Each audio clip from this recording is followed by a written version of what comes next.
So now you got to start having conversations about how much it costs, what the service is. Like you get to start from scratch basically. How did you have a plan mapped out in your head of what the hours were, what the sessions were going to be, how much they were, or did you kind of have to stumble through it and figure it out? What was that like? I have a really bad habit of making decisions first and then figuring out the plan second. Yeah. But when I went from gold to the house, I got an instant raise Hmm. because I wasn't sharing any of the profits with the gym. And Hmm. I just based off everything what they were charging there. So Okay. I already had prices set from what I was charging before. And just Gotcha. by going into business for myself, it was like instantly, more cash. Right. So that was cool. And how did you organize the time at your gym? You got people coming over to your house now, right? Like, hmm did you have set times throughout the day? And Yeah, it did. One of the most valuable lessons I learned as a trainer was to always train, schedule the same clients for the same time and just have everybody have a set schedule instead of like, hey, when you want to come work out? So, right. um, I think maybe, I've always kept it between 15 and 20 appointments per week. Okay. Um, and a big game changer at the house was when I bought a special squat rack that had it was one rack but with two stations, and Hmm. all of a sudden I could double my business Hmm. because instead of doing one-on-one, I was able to do two-on-one. That's Hmm. all I was able to do because the local home-based business rules here in Charleston limit you to two clients at a Interesting. time. Okay. But again, I was able to like keep my rates the same, but double the amount of people I was training at once and like doubled my Oh, money wow. again. So you didn't offer a discount for quote unquote semi-private because now you're double. It was still Abs a personal training rate, but Absolutely not. wow. Okay. That's really interesting. And those are hour-long sessions, hour and a Yep. half. 60 minutes. In preparation for this call, you mentioned that you did not want to discuss pricing specifically. In fact, it's not listed on your website. Was Right. that a conscious strategy that you had from the beginning, or is that something that's evolved over time? No, that's something I've learned recently.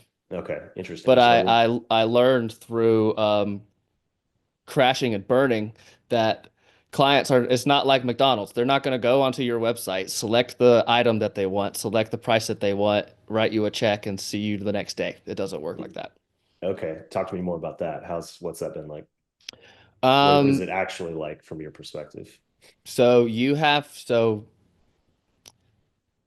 I have found that, you really have to find people, you have to talk with them, you have to figure out what their problems are, right? You have to figure out what Mm, their problems are. You have to be able to demonstrate you can solve that problem with your own coaching process. And then once you show them where they're bleeding and how much they're bleeding, then you can sell them the Band-Aid. mm. Okay, interesting. Again, I'm gonna definitely want to come back to that when we talk about the client acquisition part because I think that's definitely a big piece of it. So then I guess before we got when we're just if we just want to talk about pricing and business model first, how now well, I guess how did you design it, your offerings and market those then when you were in the two car garage? You start Uh, there. Like what was it like and I just kind of always had my rates, and I still do this. I have my rates be, competitive or in the ballpark of other trainers and other gyms around me. mhm. And again, because when I was at the house, when I was able to like double, the amount of people I was training at once, it was always like that was how I was able to make more money instead of raising prices or adjusting rates. Like, sure, I Gotcha. might bump it up a little here and bump it up a little bit there, or change things for incoming clients, but I always grandfathered in everybody at their existing rate, and that was years ago. Recently, I finally stepped it up and said, we're not going to do that. Everyone's get a standardized rate, period. Awesome. Yeah, I want to. So I can remember talking to you, it must have been, geez, 2 years ago now. But at the time, you were charging almost as like a per session basis. Yep. Maybe can you describe what that was like then? And if you like, are you still doing that or have you moved to more of like a monthly reoccurring subscription? It is a monthly reoccurring subscription, Hmm. all the prices are kind of based on like a price per session, Sure. and then an But average you're of. not at the time when we talked, I think 2 years ago, you were actually like manually adjusting the invoice at the end of the month, right? Yeah, so I had a guy, it was a great client. He was training with me 2 or 3 days a week. He was a business owner. He was paying me cash that he was obtaining from his business. Mm, And like it was a great deal. We were going and I had the conversation with him up front. Hey, this is the rate for training. It's a flat rate every month. That's what it is. And it had come around to Thanksgiving. And he really wanted, like, we worked out maybe the day before that Wednesday. And he really wanted to work out Friday morning, the day after Thanksgiving. But, I had family coming into town. Me and my wife were the one hosting it. We're cooking, doing this whole thing. And I was like, dude, if I train you tomorrow, that means I have to, like, you know, not enjoy time with family tonight and like hang out and enjoy my visit. It means I have to go to bed and get up and be ready for work. And that's not what mm. Thanksgiving is about. And um, him being a business owner and not liking the word no, quit. And so I got a big scare and I was like, okay, well, I'm only going to charge my clients for the time that they're here. If they go on vacation for a week or two, I'm only going to bill them for the time they were here. And I did that for a long time until I realized that was an absolutely terrible decision. And I sat Mm, down and I did the math one day. I was like, okay, I'm losing this much every month because so and so wants to go on a vacation all the time. And I mhm. was like, okay, if I charge a flat rate every month, this is how much I would make. And if 3, 4 people quit, I would still be making the same amount of money as I am now. So I Mhm. said, everybody, this is a flat, your bill every month is a flat rate, covers your time while you're here. And if you're gone, it's going to hold your time while you're gone so that it's available upon your return. And no one quit. And I was made like thousands more dollars every month. Wow. Was it a change in price? Like, if I remember correctly, you were thinking about lowering the price a little bit, but making it No, again, flat. I You just kept kept it. everybody at the same Okay. rate, and just by like having a better policy, Wow. everyone's price stayed the same, and I was making like literally 2 or 3 thousand more dollars every month. Amazing. How has your relationship with talking about that side of the business changed? I know I talk to a lot of coaches, and the money side of it is really sensitive and challenging. Has your perspective evolved over time in terms of how It you talk has or it think it about price and it's money with evolved. customers? My perspective has gotten stronger. My opinion has gotten tougher, and really, I think it might have been Matt who told me, now a few years ago, he said, "Listen, Cam, these people want to work out with you. Like they want to Mm, be your client." You know, they're not going to go running off over $50 a month or like, a hundred yeah, bucks a month. They enjoy working with you. That's why they work with you. So, and I've right, just learned recently, um, from actually hiring a business coach and a marketing coach that like you have to be firm in your price because if you've got somebody coming to work out with you twice a week, but they're paying the rate that should be once a week, like I'm losing. And if they quit or go down to once a week, then like that's fine. That opens up 2 more spots to right. sell at the current rate. I can remember early in my CrossFit years, the gym that I started at had relatively higher price point. And 6 months in, maybe 9 months in, I was like, wait a minute, they're not the only CrossFit gym. I'm going to go shop around.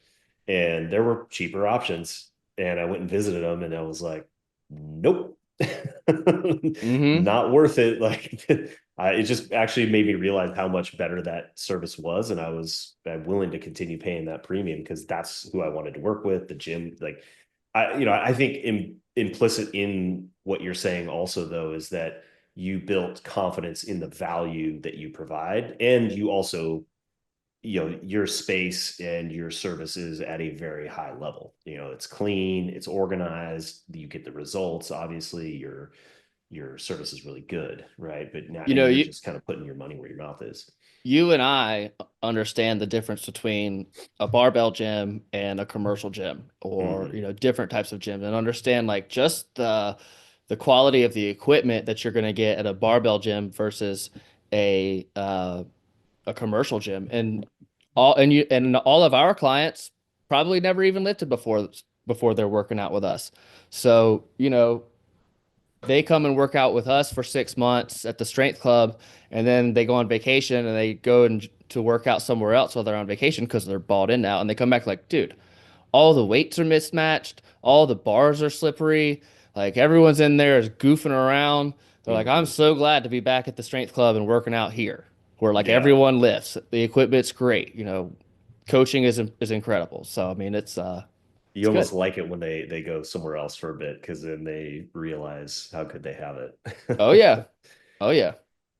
So you grow the garage gym, you've got people coming in up to two at a time, you fill up, what's the max capacity? You said up to 20 sessions, so you capped out at 40 clients. Yeah, we were doing, 20 appointments a week. I think I had like 30, 35 clients Mhm. coming in every week. It was a set schedule, and everything was good. But everything was good. Everything was chill. We had kind of, I of course could add more appointments, but I didn't really want to just be like doing more of the same thing. Um, Things were just kind of too comfortable. I needed a Mm, I needed a new dragon to slay. I interesting. was not feeling fulfilled in Okay. life. Start to feel a little complacent. So it was just challenging yourself, Well, kind of voluntary hardship. I decided the most reasonable thing to do would be to look at my wife, who was 6 months pregnant, and say, "Babe, we're gonna open a new gym." And this is only like a year, a little over a year ago now, right? A year and a Yep, half. yep. This was what that my son was born October 23, so that was like summer 23, Wow. and It's we started looking for spaces, and real estate in Charleston is like crazy expensive. mhm. But one of my clients, he's a real estate agent. He hooked me up with a guy who's a local landlord and owns a bunch of property across the city. And there's this one part of town that I've always had thought, like, man, if we could get a spot near there, that would be perfect because Charleston culture, nobody wants to leave their island or cross a Mhm. bridge to go Mhm. anywhere. And if Mhm. they have to do that, it's not going to happen. But there's this one spot in town that's central to all the spots that doesn't suck to drive to. And we found the spot there. It was kind of off of the main road, so it's kind of in like a funky spot, even though it is in the center of town. And it was literally half the price of most other places we had already looked at. And I said, all right, well, we either have to do this now with you 6 months pregnant or never mention it again. So that's Yeah. what we did. And do you think if it had been after the baby was born, would you've had the bandwidth to do it? Or is that like that? It's like one of those moments in time where everything, the stars aligned, everything had to happen right then, or it wasn't going to happen. There's never a good time to do anything. Life is lined up across the line of scrimmage, ready to fucking pancake you on every play. And if you don't hit them harder than it's gonna hit you, it's gonna Yeah, suck. It's still gonna suck, but whoever hits hardest wins. So, you know, love it. I didn't have the bandwidth then. We were, Right. it was a mess then. It was a mess, it was a mess the whole time, but we got through it. So how did your business model you're in do mode, your bandwidth is constrained, you go into this space. Tell me describe the space a little bit for me and then how has that influenced your business model now? So the building is an old building. It was built back in the 50s. It was originally the post office. It's got a cool kind of Oh mid-century wow. feel to it. And another tenant was looking at basically the better or the bigger portion of it, and they had just cut out like one L-shaped sliver of this building, and it happened to be where both of the bathrooms were, and where like the big, pretty kind of old school bay windows were. It's about 1,800 square feet. It's got it's an L shape. So I looked and I said, okay, we could fit a bunch of squat racks over here. We could put some equipment and dumbbells over here, and that's what we could do. And I bought four of the same racks that I had at the house. So we've got four custom squat racks, and there's 8 platforms. So you got on both sides. Yep. Yep. And so you got 8 racks you can run. How's that now? What are you offering for people that want to come work out there? So, Do you have classes? You have yep, semi-private, private, open we have gym? we have two main offerings. We have first is personal training, one-on-one, but really it's 6-on-1. We cap those classes for 6 people. Everybody has their own space. And you know how it is. Once somebody's been lifting with you for a while, they pretty much know what to do. And Hmm. everybody comes in with the expectation of, hey, I'm going to show you what to do. I'm going to teach you how to set up your own equipment. I'm going to teach you how to warm up. We're going to write your workout before you get here. So, everybody's trained up, to the idea that they walk in, they set up their squat rack, they start warming up. They know how Hmm. to warm up. They know what to do. And that's where, They're not like, looking for you to tell them, okay, now do this, now do this, and you're right, not loading their bar. And correct. yeah. And it's really the new people, the brand new people that are getting the majority of the attention. If it's somebody's first day, I'm working with them one on one. I'm still like, hey, your hook goes in number 8. Hey, your safety goes in number 25. Set Hmm. this up, grab this bar. And I'll even say, like, hey, I could be a lot nicer and give you better service if I did all this for you, but I want you to learn how to do it. Okay. Hmm. So we just kind of set that expectation from day And you one. and you still call that 1 to 6 personal training. Yes, sir. That's interesting. And That's new because most people call that group training that I talked to. that's a great segue. Our group training, we cap those at 12 on one. So we've got You eight got some platforms. shared rack situations going on. Yep, we've got eight platforms. There's 12 slots. The fitness industry has about an 85% show rate. So even with 12 available spots, we're still talking a max 8, 9, 10 people will show up for each workout.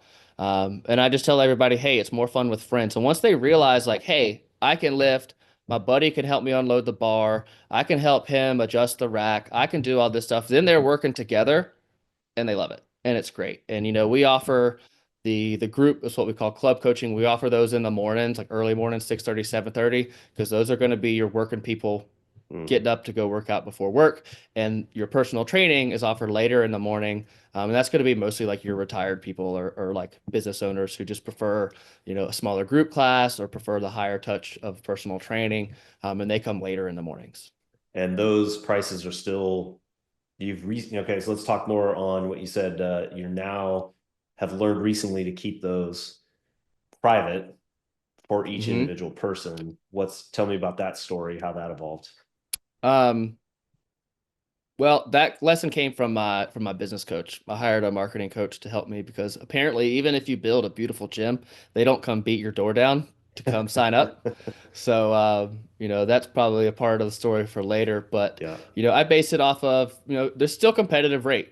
If you're doing once a week personal training, it's about 70 per session. If you're doing Okay. 2 or 3 times a week, it's still 60 per session. And the club coaching is about half that. If you're just doing once a week, it's 50 per session. If you're doing 2 or 3 times a week, it's like 35, 30 to 40 per session. Just on a tactical note, how do you organize the scheduling for that? If somebody's only, you've got 5 days a week, somebody might only sign up for once, twice, three. Do you have a software that helps them like reserve that time Yep. or yeah? Everybody has the same. So like if you sign up for twice a week personal training, Monday, Wednesday, 8:30, that's always going to be your time. That's your Mhm. spot. That's your time. That's what we've agreed upon. That's when you're going to come. And we've got a software that runs it's a 24-hour gym. It runs the gym door. So it unlocks the door if you're a member. It takes care of it runs all their billing. It bills everybody according to what their membership status is. And another cool thing that it does, it allows us to be more flexible. If someone can't come Monday morning, they need to come Friday. Well, they can just go in the app and book another appointment if there's one available. Nice. So So we just had a bunch of snow come through. I had to cancel yesterday and today, but I'm hosting a makeup Saturday morning. So I just sent out an email. Hey guys, hosting a makeup Saturday morning. Book it on your app. nice. And so they also have you have open gym hours. We do have open gym hour, or we sell open gym memberships. Really, if you go to the gym while I'm not coaching, it's usually empty because 99% of our members are there to be coached by me. We do sell open gym memberships, but I kind of think they're annoying and really don't even like to sell them. And I Mm. tell those guys, like, hey, you're welcome to come use the gym. If you come during coaching hours, stay off of the barbells, stay off of the racks. And if you want to use the barbells or the weights, you have to come outside of coaching hours because it ends up being like me, all of our guys, they're squatting and deadlifting, and then you've got some goofball like doing flutter kicks on the floor. It's just Right, distracting. right, right. Yeah. And how do you deliver programming, or do you have like a way of That's another great question. yeah. So one of my goals, you understand the Sunday slog is the worst. Yep. And whether you do it a little bit during the week or however you do it, it's going to take that same amount of time spread Yep. out however you want to spread it out. So one of my goals with opening the gym was like I'm trying to write as few workouts as possible. I'm trying to program few workouts as possible outside of coaching hours. So Hmm. um, everybody, it's all analog. Everyone has a notebook. We come in and we start. I show them how to do, right squat, bench, and deadlift at the top of your page. Right through, I've got a template on the wall. I said, write 3 sets of 5. This is your weight. Next workout, add 5 pounds. And the majority of your clients aren't going to be consistent enough to need complicated programming. So even Right. the ones that make it through novice and into intermediate, you can still sit down and like write their workout 1 week at a time Right. and kind of show them how to do it. So Also a really, benefit of at your most still in being in what a lot of people call the semi-private range. That 12 is kind of like the upper end of, but you said 85%, so you're normally in that 8 to 9 people at a time at hmm most, hmm where you're having to juggle real time, which is still manageable for you. hmm Do you have any services where you keep some sort of an asynchronous relationship going, like they're in once a week but you program for them? Definitely, definitely. I do have some clients where I do use TKC. A Hmm. lot of those are people that have been grandfathered in and were using it before, and we just kept Hmm. it. A handful of those are like injurious people who need Hmm. closer care and closer, Yep. just a little bit fancier programming. Hmm. But even the once a week guys, they have an understanding that like, hey, you're going to come and see me once a week. I'm gonna write your work. We're gonna write the workout in the book, and Hmm. like you're gonna do it, and you're gonna report back. And I just kind of, it has, sometimes they don't come for the other appointment, or sometimes it gets kind of dicey. But I just let that responsibility fall back on them. Like, hey, I need to get there, and I need to Yep. see Cam, and I need to get to my workouts. Gotcha. So that you're really emphasizing the in-person component of it.